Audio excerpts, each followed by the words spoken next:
Good morning, Room 19. This will be our last video for the miraculous journey of Edward Tulane. We are now on chapter 27.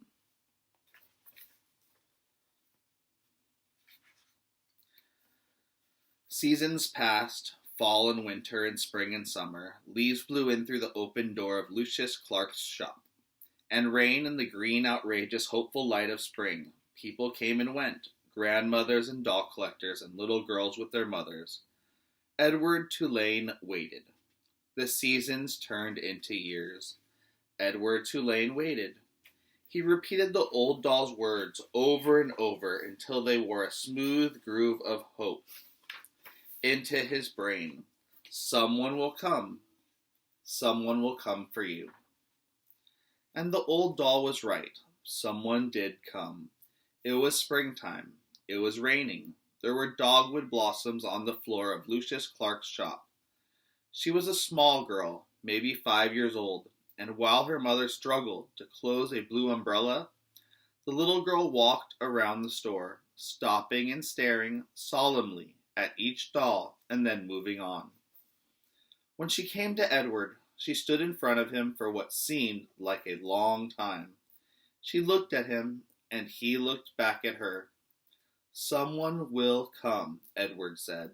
Someone will come for me. The girl smiled and then stood on her tiptoes and took Edward off the shelf. She cradled him in her arms. She held him in the same ferocious, tender way Sarah Ruth had held him. Oh, thought Edward, I remember this. Madame, said Lucius Clark, could you please attend to your daughter? She is holding a very fragile, very precious, quite expensive doll. Maggie, said the woman. She looked up from the still open umbrella. What have you got?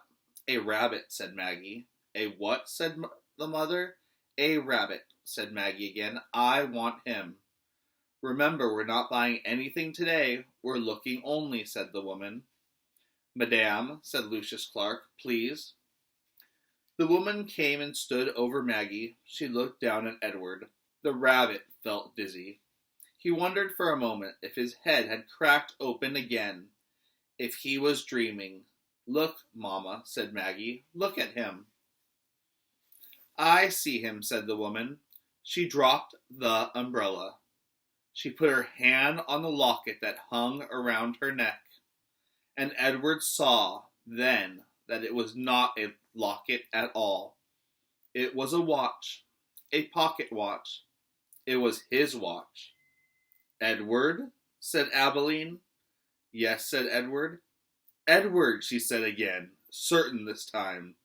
Yes, said Edward. Yes, yes, yes, it's me. There's also a CODA.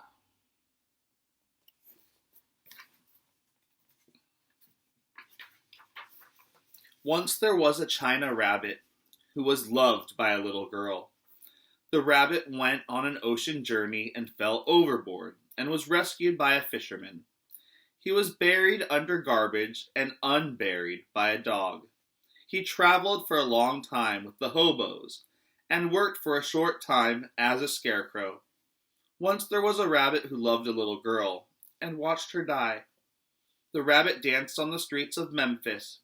His head was broken open in a diner and was put together again by a doll mender. And the rabbit swore that he would not make the mistake of loving again. Once there was a rabbit who danced in a garden in springtime with the daughter of the woman who had loved him at the beginning of his journey. The girl swung the rabbit as she danced in circles.